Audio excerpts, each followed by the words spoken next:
Chapter 13? The conspiracy. I have no compunction about admitting that the army was caught unawares by the Prime Minister's sudden action of dismissing me, and following it up virtually simultaneously with sudden and abrupt changes in the military high command. His was the coup. It was a gross misuse and misapplication of the law. You cannot summarily dismiss the army chief, a constitutional appointee, without giving him just cause and affording him due process. Musharraf intended it to be the final act before he assumed all power in the office of the Prime Minister. The army's response was the counter-coup. With hindsight, I can say that there had been scattered signs of what was coming, which failed to register. Mrs. Ziauddin, the wife of the officer who was supposed to replace me, asked another officer's wife about the deportment expected of a chief's spouse. In the presence of the wife of a major general, one of Ziauddin's relatives asked about the difference in the ranks worn by a full general as compared with a lieutenant general. But no one took such signs seriously. I had felt comfortable going to Colombo because after months of tension with Prime Minister Pervez Musharraf over the Kargil issue, the two of us had finally arrived at a truce, or so I imagined. I had convinced him that we should display unity in public instead of making a spectacle of ourselves,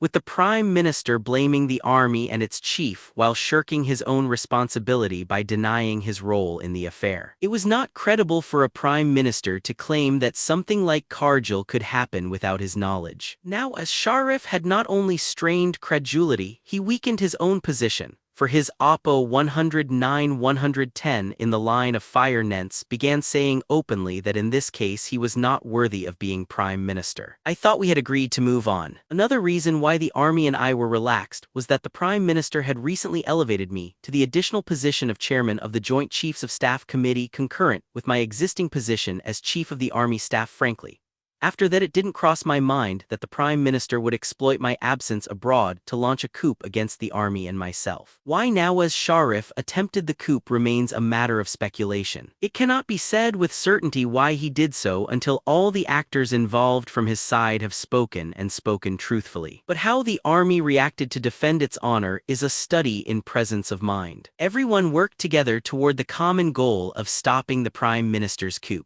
The army was still smarting from the forced resignation of my immediate predecessor, General Jahangir Karamat, and was determined not to let another humiliation befall it. I had already conveyed an indirect warning to the Prime Minister through several intermediaries.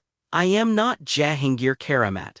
My predecessor had retired quietly, and I did not want the Prime Minister to think he could violate the Constitution so easily again. As it is, the Supreme Court later found that my dismissal was indeed illegal and unconstitutional. The Prime Minister wasn't deterred. He was waiting for the right time to strike. I am inclined to believe from the evidence I have gathered that even though the Prime Minister had decided to remove me and my senior commanders, he and his cohort were at pains to make it look as if a sudden action had been forced on them. To their minds, the right time was when I would be completely inaccessible to the army and thus unable to lead it, flying at 35,000 feet 10,000 meters in foreign airspace. Slowly but surely Pervez Musharraf was being fed disinformation to make him paranoid about me by people who stood to gain from my exit. He was constantly being told that I planned to remove him. It is all very well to imagine that by cutting me off from all manner of communication they could successfully complete their coup before my plane landed.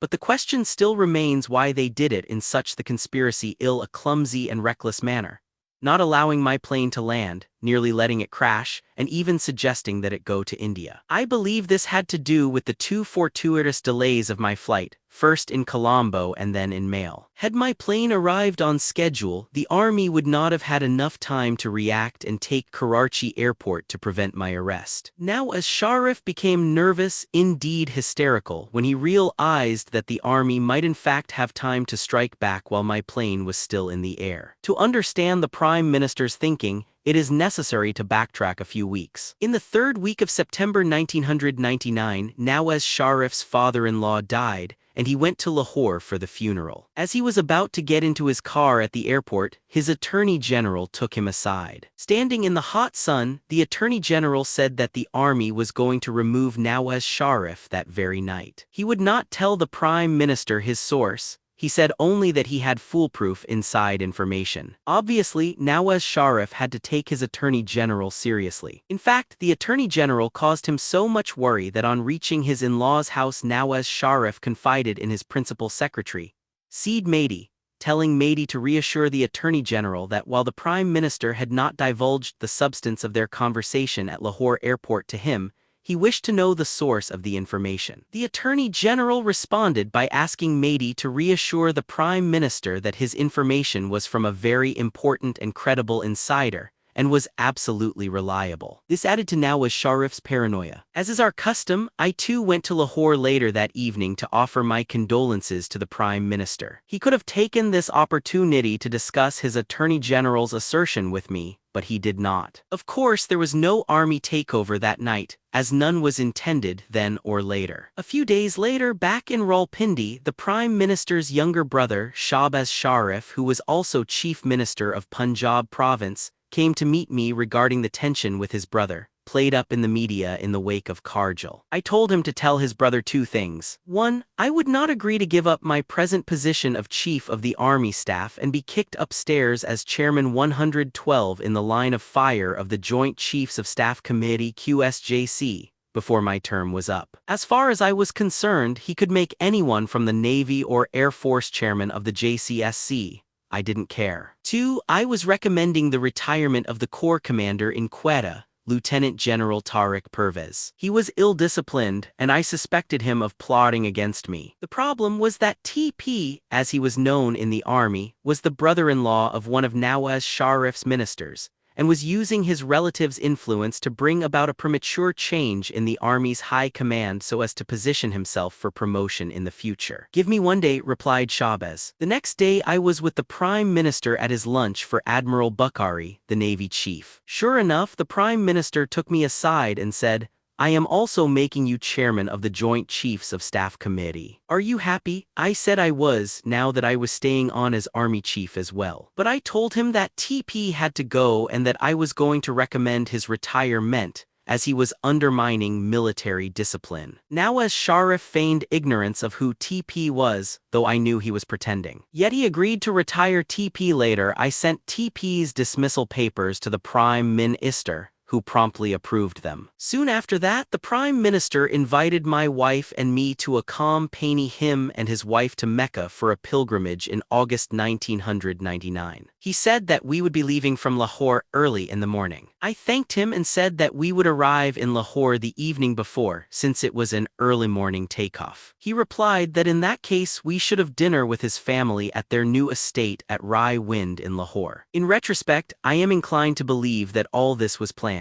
He was certain that I would not refuse an opportunity to go to Mecca, and an early morning takeoff meant that I would have to reach Lahore the evening before. And when he invited me to dinner, I could hardly refuse. He was lulling me into a false sense of security. I must say that it worked, because what the Prime Minister did on October 12 felt like an ambush. Dinner was presided over by the patriarch of the family, the conspiracy 113 minister's father, known as Abaji, which means daddy. We were joined by Shahbaz. Throughout the meal, Abaji kept up an uninterrupted monologue about his life and experiences. Neither son dared to interrupt him or offer an opinion of his own. Respecting elders is a most commendable Asian tradition, but these were no ordinary sons. One was Prime Minister and the other a Chief Minister. But so domineering was Abaji's personality that both Nawaz and Shahbaz sat demurely at the table, like little children trying their best to remain in their father's good graces,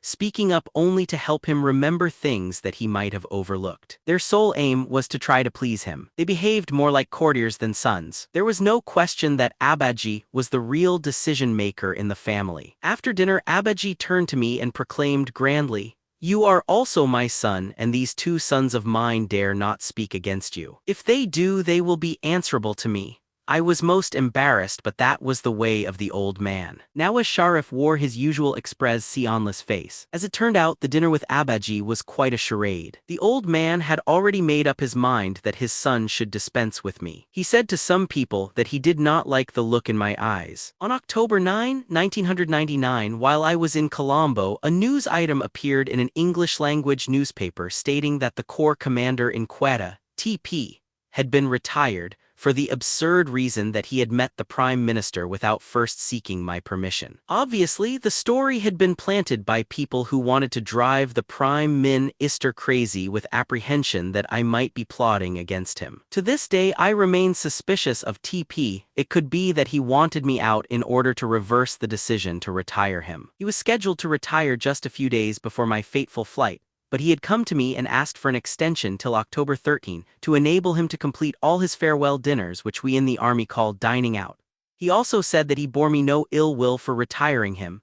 I was the chief and it was my decision, which he accepted as a soldier. Did he do this to buy enough time to hatch his own conspiracy against me? His brother in 114 in the line of fire law, the cabinet minister, was an ally of the Prime Minister. Also, TP rated himself highly and was convinced that he could fit into my shoes. He nearly gave the game away when a small news item appeared on the back page of the Rawalpindi edition of a mass circulation Urdu language newspaper, quoting TP as saying that after he took his uniform off in a couple of days, he would reveal all about Pervez Musharraf and Musharraf's role in the Kargil affair. It was the kind of comment that could lead to a court-martial. Nawaz Sharif was extremely upset by the newspaper story about TP's early retirement that ran on October 9, and he asked my spokesman to issue a denial on my behalf. The spokesman replied that he could not do so without clearance from me, and I was in Colombo. This infuriated the Prime Minister, because he felt that his request should have been honored whether or not I was in the country. He felt insulted and humiliated, and said that he would talk to me on my return home. But my spokesman was only following the usual procedure. In my absence, the Prime Minister asked the Ministry of Defense to issue a clarification, which, quite properly, it did. Later that afternoon, the Prime Minister was to go to Lahore. Just before his departure, TP's cabinet minister brother-in-law, who had rushed back from a foreign tour, came to see him and gave him a file. As they came out of the room, the minister, walking behind the Prime Minister, gave the thumbs-up signal to the Prime Minister's principal secretary, Seed Mehdi, who was waiting in the lobby. As Nawaz Sharif was about to board his helicopter, he asked Seed Mehdi without turning toward him when Lieutenant General Ziauddin was due for retirement. Mehdi said that he would have to ascertain the exact date, but thought that it was sometime in April of next year. The Prime Minister then handed over the file and asked Mehdi to deliver it to the Defense Secretary. Mehdi asked whether he could read it, and the Prime Minister replied that he knew Mehdi would read it anyway, as he was only human. Seed Mehdi later told me that the file contained a request from TP for an interview with the Prime Minister. This was odd, for even if they are corps commanders, lieutenant generals don't make farewell calls on the Prime Minister when they retire. In return, Seed Mehdi also handed over a file to the Prime Minister. The Conspiracy 115. When the Prime Minister asked what was in it,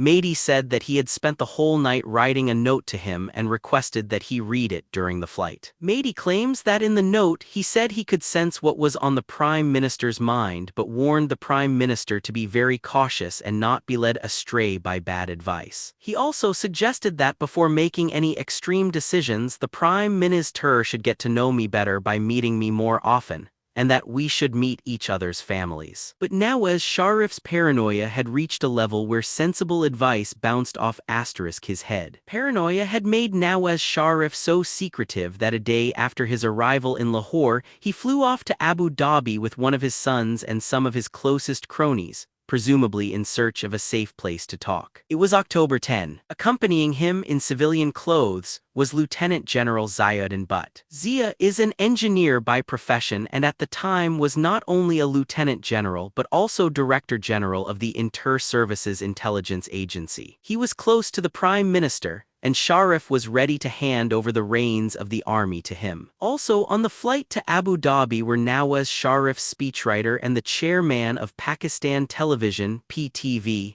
who was a member of the National Assembly. Although the decision to remove me had already been made, it seems that during the flight to Abu Dhabi, some of the finer details of the conspiracy were worked out. They returned to Islamabad the same day after calling on the President of the United Arab Emirates and ruler of Abu Dhabi, Sheikh Zayed bin Sultan Al Nahyan, and lunching with the Crown Prince. On the morning of October 12, Nawaz Sharif flew to Multan and drove to a nearby town, Shujabad. Multan is a large city in southern Punjab, famous for its mosques, mystics, and mangoes. By going there, Nawaz Sharif was perhaps trying to suggest that it was a normal day, business as usual, to create the impression that my sudden removal could have been triggered only by information suggesting that I was about to attempt my own coup. Of course, the trip to Shujabad was a feint. He took one of his sons and his speechwriter with him. His son gave the speechwriter some points for a speech and asked him to start drafting it in the plane as it waited in Multan, while the others drove off, 116 in the line of fire, to Shujabad. When the speechwriter looked at the points, he remarked that it seemed that General Musharraf was going to be removed. The Prime Minister's son told him to just get on with it and not speak to anyone. They had hoped to remove me while I was out of reach of the army. Because of the 2 delays of my flight, however, everything changed. They had to improvise. Apparently, the only thing they managed to decide was that my plane should not be allowed to land in Pakistan. Somehow, they thought that the leaderless army would sit still in the face of treachery. While Nawaz Sharif was attending a rally in Shujabad, he received a telephone call. I don't know to this day who made the call or what the caller told the Prime Minister, but immediately after the call, Nawaz Sharif quickly wound up his business in Shujabad and rushed to Multan Airport to fly back to Islamabad. I cannot help thinking that all this was staged, and he would have claimed later that that call had alerted him to my supposed plans for a coup. He asked that the defense secretary and his principal secretary, Seed Mahdi, meet him at the airport at 3 p.m. when he was due to land at Chaklala Air Force Base in Rawalpindi. He was trying to consolidate his power, but he failed to understand that he was actually about to lose power. This happens to people who don't understand the dynamics of power or its extent and limits. When he took off from Multan for Islamabad, he set himself on a course of political suicide. The defense secretary was groggy that day. He had undergone an endoscopic procedure that morning and had still not recovered from the effects of the general anesthetic when his phone rang. His wife said that he was sleeping and could not be wakened. According to the defense secretary, that first call was made to him as early as 11:30 a.m. before what now increasingly seems Sharif's staged phone call in Shujabad. After warding off the caller many times, the defense secretary's wife was told that the Prime Minister urgently required her husband's prise-en-main at the airport. It was then that she reluctantly called him to the phone. He wondered what was so important that he was being forced out of bed in his groggy condition, but he went. The blown-up bridge. After the assassination attempt of December 14, 2003, the blown-up gas station. After the assassination attempt of December 25, 2003, the recovered face of one bomber provided a key break in the investigation. Childhood with my father and my brothers. Javed right and naved center with my parents and brothers just before entering the Pakistan Military Academy as a newly commissioned officer of the Pakistan Army as a young officer with my brothers. Naved center and javed right Saba Musharraf with Saba, as newlyweds Isla left and Bilal. Right, as a lieutenant colonel with Saba, Isla and Bilal with Saba as brigadier general, during my stay at the National Defense College with my parents, Saba and children as a brigadier general, with Saba. At the Shangri-La Hotel in Skardu, in the northern areas receiving Prime Minister Nawaz Sharif in the Kel sector of Kashmir, south of the Kargil sector before the Kargil conflict, February 5, 1999, the Corps Commander for the northern areas and Kashmir briefing Prime Minister Nawaz Sharif and his key cabinet members, February 5, 1999, Prime Minister Nawaz Sharif addressing the troops in the Kel sector of Kashmir, February 5, 1999, as Chief Executive, chairing a meeting with my first cabinet casting my vote during the referendum of 2000, accompanied by my mother and Saba waving to the crowd during the centenary convention of the PML party, arriving at the National Day Parade, March 2005, inspecting an aircraft at the Pakistan Aeronautical Complex, addressing a large gathering in the Northwest Frontier Province, inspecting the rehabilitation of the Sukkar Barrage on the Indus River in Sindh at the groundbreaking of T. Hidayamur Basha Dam, April 2006, inspecting construction work at the Murani Dam in Balochistan at the home of Polo Shandir, the highest polo ground in the world, with the national cricket team's captain meeting with the national junior squash team, always a sportsman, working to develop the Army's first water sports club in Mangla, North Punjab with H.R.H. Prince Karim Aga Khan, a great friend of Pakistan, with the custodian of the two holy mosques, King Abdullah bin Abdul Aziz, coming out of the holy Kaaba, Mecca, with UN Secretary General Kofi Annan, September 2004, reviewing the Guard of Honor in the Great Hall of the People, Beijing, with President Hu Jintao of the People's Republic of China with Saba at Panda Park in Chengdu, China, 2006, with Saba, Tony Blair and Mrs. Cherie Blair with President George W. Bush at Camp David with Saba, President Bush and Mrs. Laura Bush at Camp David. Former U.S. President Bill Clinton visited Pakistan after the earthquake of 2005 with Saba, Australian Prime Minister John Howard and Mrs. Janet Howard, with Japanese Prime Minister Junichiro Koizumi, with French President Jacques Chirac, with Indian Prime Minister Dr. Manmohan Singh, with India's former Prime Minister Atal Bihari Vajpayee, 2002, with Indian President Dr. Abdul Kalam and Prime Minister Manmohan Singh, 2005. St1W.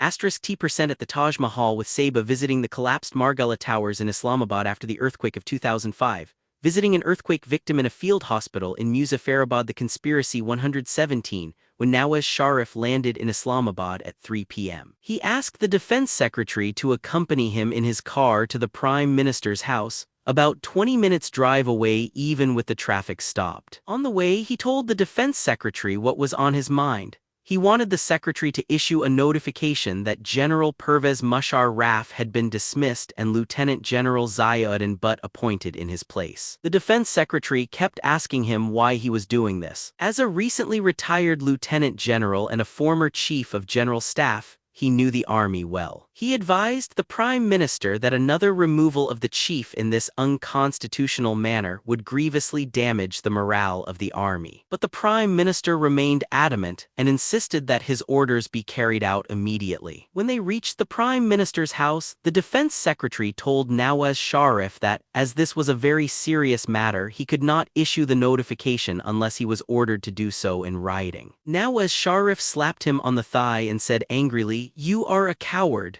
The Prime Minister was met by Mehdi. Nawaz Sharif mockingly told him that the Defense Secretary was under the weather. He then asked the Defense Secretary to wait in another room. When they had taken off from Multan, Nawaz Sharif's son had forbidden the speechwriter to draft the rest of the speech on the flight back to Islamabad, lest anyone in the entourage notice what he was doing. But once they got to the Prime Minister's house, the son took the speechwriter to the back lawn and told him to get on with it. Soon, the chairman of PTV came to assist him. Before they could get started, however, the chairman was told to get to his station in Islamabad immediately. Left alone, the speechwriter told the Prime Minister's son that he could not write like this and was at his best when he could dictate. The son told him to dictate, and he himself would take down the dictation. The Prime Minister proceeded to his office with his military secretary and Seed Mehdi. As soon as they got there, the military secretary pulled all the telephone wires out of their sockets to ensure that no one was listening in case the phones were bugged. The Prime Minister then told the military secretary to pull out the order of my predecessors 118 in the line of fire 1 removal,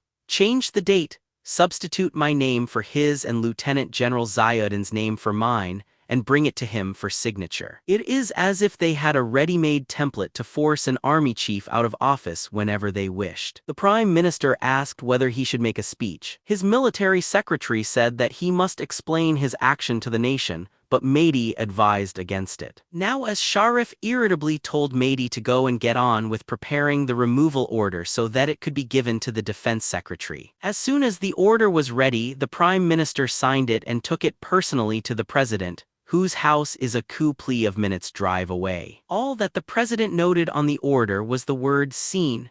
Through a constitutional amendment, Nawaz Sharif had made the President's office largely ceremonial, except that certain orders needed his authentication before they could be issued. Back in the Prime Minister's house, the television cameras were waiting for Nawaz Sharif. He took 2 pips, rank insignia, off the shoulder straps of his military secretary. A 1-star brigadier general, though in the Pakistan Army we call him only brigadier, and placed them on Lieutenant General Ziauddin, bestowing on him the rank of a full general and the title of Chief of the Army Staff. So desperate was he to give a sense of finality to his deed that he placed the pips with his own hand, in order to have it shown on television. In a lighter vein, the military secretary remarked to Zia, "Sir, you have become a general, but I have been demoted to a colonel." Left alone to himself and his thoughts, the defense secretary was greatly agitated. He knew that the prime minister was set on a highly dangerous course. His agitation was compounded by the fact that he is a smoker but could not smoke in that particular room. Also, he was still suffering from the lingering effects of the anesthesia. Despite being ordered to stay put, he went looking for a place to smoke. First, he went to the deputy military secretary's room. Finding it empty, he proceeded to the military secretary's office. On the way there, he saw walking toward him a group that included Ziauddin, the military secretary, and Mahdi. He noticed that Ziauddin was wearing on his uniform the insignia of a full general and an army chief. The conspiracy 119, they all gathered in the military secretary's room, and at 5 p.m. heard on television the Urdu language news, announcing that General Pervez Musharraf had been removed, and General Ziauddin had been appointed Chief of the Army Staff. Zia moved forward and started shaking hands with all those in the room, including the defense secretary, and accepting their congratulations. But the defense secretary also knew that he had issued no notification and that the announcement did not carry the force of law. The news traveled like wildfire. Phone lines were jammed. Nawaz Sharif's supporters gloated that they had scalped yet another army chief. The more pragmatic counseled caution. They were not sure that the army could stomach yet another insult. They had no idea how much worse was to come. Soon after the broadcast, Said Mahdi gave the order for my removal to the defense secretary and told him to go to his office in the Ministry of Defense in Rawalpindi and issue the notification, so as to make my removal and Ziauddin's appointment legal. The defense secretary recalls that as he went toward his car, his brother, a member of Nawaz Sharif's cabinet, came running with the prime minister's brother Shahbaz, in a state of high agitation. "What has happened? What have you done? This is disastrous," they said. The defense secretary told them that he had nothing to do with it. If this is correct, then either they really were not privy to Nawaz Sharif's plot or they were faking it. Or possibly, the defense secretary was simply protecting his brother. Not surprisingly, I can find hardly anyone today who admits knowing of Nawaz Sharif's plan or of having had anything to do with it. The drive to the defense ministry took about 30 minutes. As his car reached Flashman's Hotel in Rawalpindi, the defense secretary received a call from Shahbaz Sharif on his cell phone saying that some soldiers had blocked the gate of the prime minister's house. "Which army is this?" asked Shahbaz. The defense secretary realized immediately that, as he had feared, the army had reacted. He also replied that there is only one army, the Pakistan Army.